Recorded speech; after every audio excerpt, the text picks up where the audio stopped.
we can literally have communications in our hearts, in our minds, with precious, beautiful, non-physical beings that love us more than we know, that are there, and those thoughts, those feelings, the messages that we're sharing and receiving are as real as they are in physical form. There are a number of things that we want to say to you, because you understand that it is your perception that we are talking about. Mm-hmm. That just because you're not perceiving it, anyone is not perceiving it, doesn't mean that it is not there to be perceived. And perception is just like tuning a radio dial. The signal's there, you just got to tune into the frequency of it. So we liked your words as you were talking about the oneness. That usually sets people sort of out of sorts a little bit, because it's clear that you are individually sitting on these chairs, clump, clump, clump, clump, clump, clump. And it's clear that you've come with different intentions, that there is a variety. In other words, in this oneness there is variety that adds to the perpetuation, to the eternalness of the whole, because it's in those different characteristics that new ideas are born. And so the difference really is what allows and is the reason for expansion. So we don't want to become too same, because expansion then would not be as satisfying as it is. When you are, in your example, out in the woods and enjoying the beauty of what's there, there's something so essential that we want to impart to you, and we think this is the perfect time to do it. Esther has been exploring her relationship not only with us, but with Jerry from his non-physical perspective, and she's having such a real experience with him that from time to time, as she contemplates what the things she's living and the things that we are repeating about what she is living, how they would feel to the world at large who is on a different frequency, who would be saying things to Esther like, you need to just let go, girl, and get a grip. And Esther says to this imaginary friend, who she occasionally hears say that to her, I have no intention of ever doing that, because this is what Abraham's message has always been about. It's always been about helping us to understand our relationship with this whole picture. So the other day she was sitting overlooking her swimming pool in Texas and looking out into the beautiful trees that were on the other side of it, and contemplating some ideas that felt new to her, new and exciting, new and breathtakingly exciting. And as she focused upon them and felt us reveling with her in the new idea, the trees began applauding.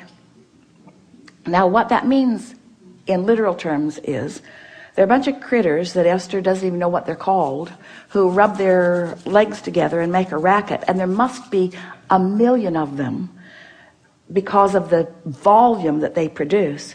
And she'd been sitting there for hours. She'd been working on the book. She had been editing some recordings. She'd been out there all morning and had not heard a peep from any of them until she found this new thought, and they all applauded in unison. And Esther thought, nobody's ever going to convince me that this isn't non-physical orchestrating something that pleases me in order to help me feel that we're all in this togetherness of all of that. And it's interesting because here's Esther, a sophisticated human, living in a very expansive life, on top of the world in all regards, participating with non-physical, which is the broadest other end of the spectrum, and communicating also with insects in the same moment. We are all in this together. In other words, there is a knowledge that is available, and everyone is getting from it whatever they are needing from wherever they are, and it's perfect, you see. She liked that. She liked it a lot. In fact, she sat there for quite a while and tried to get them to do it again, and they wouldn't. It was time for a new thought, apparently. Yeah, we only applaud when something good happens. they were non-responsive to her request. And so more day passed, and she was thinking and speaking to someone about how much she enjoys her absolute knowing that Jerry is aware of her all the time. And then she went on to say how much she likes it when there is physical evidence of that. And there's a part of her that doesn't want to ask for the physical evidence because it's a little lack-based. And a part of her that wants to ask for it because it's very much fun. So that was right where she was resting in the thought. So she got in the car, opened the garage door from the button on the wall, backed out. She'd been in and out of the garage 2 or 3 times that morning already with the car.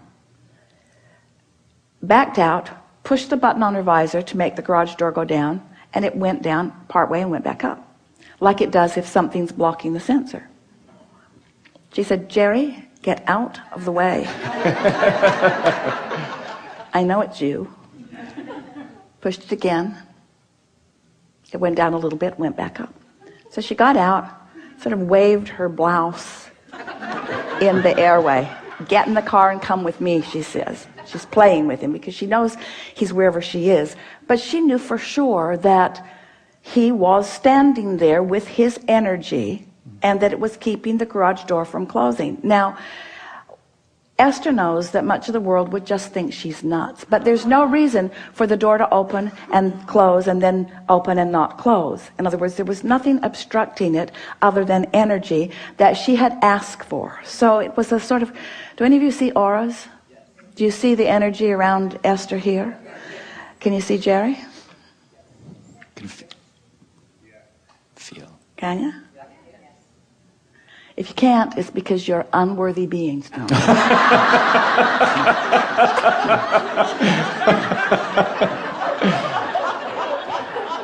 That was Jerry. So you get to decide how you play with this. In other words, the message that we most want our physical friends to hear about this subject, and it is not bigger and not smaller than this simple understanding. We want you to understand the all in this togetherness of it, as you so powerfully presented here as we began. But we want you to understand the continuity that we are all about.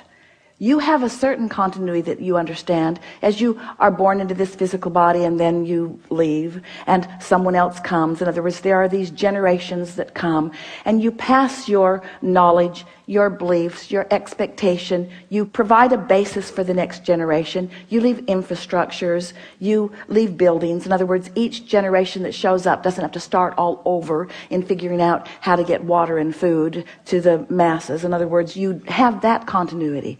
But there's a continuity that most humans don't know about, overlook, or can't believe. And that is that everyone who has been before is non-physically focused and still focused forward with you here and now. And that what you are interested in right now while you are in your physical bodies, once you make your reemergence into non-physical, your interest will still be keenly there. In other words, that is the continuity that we really want you to understand.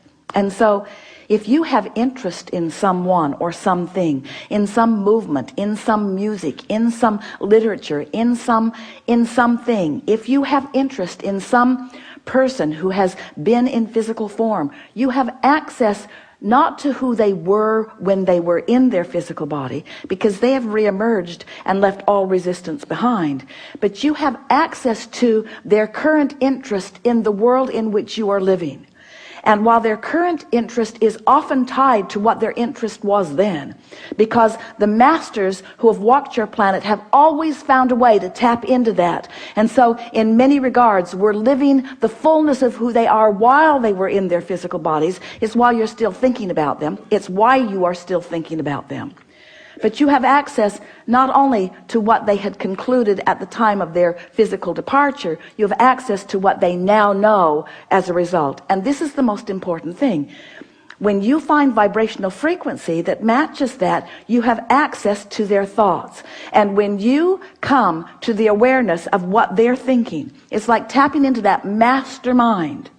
As you have access to that thought that they are thinking, and it ripples through you to enhance the experience that you are living. That rippling feeling is their awareness, their satisfaction in your co-creation, in assisting them in taking it further still.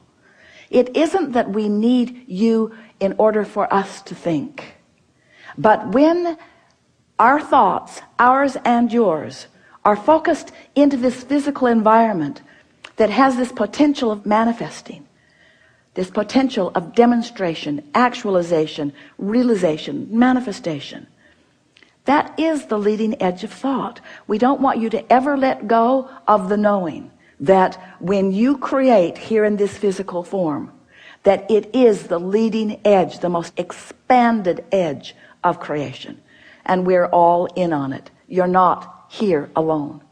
We love you so much, but you have not figured out how to scrape dirt together and launch it into orbit for another planet or even a moon. You need us. In other words, we are all in this together, and we need you. And we do not use need in the needy sense. We use it in the sense that we are all in this together. And you're not ever going to be whole until you know that, embrace it, and experience it, and participate in it, you see. And we are always whole because there are enough of you that are allowing this. But why not you? Why not now? Why not more? Why not more feeling your power? It's a nice thing to demonstrate your power, your empowerment, your knowledge, your alignment, your invincibility, your reason for being. It's a nice thing, you see. So yes to everything you said. Is there something more? Just want to add something to it. What I'm hearing you say is that as we live our life every day, in addition to looking at what I'll call small details of what's happening in our life. And we call them big details, essential details, reason to focus details, what life is all about details. Understood.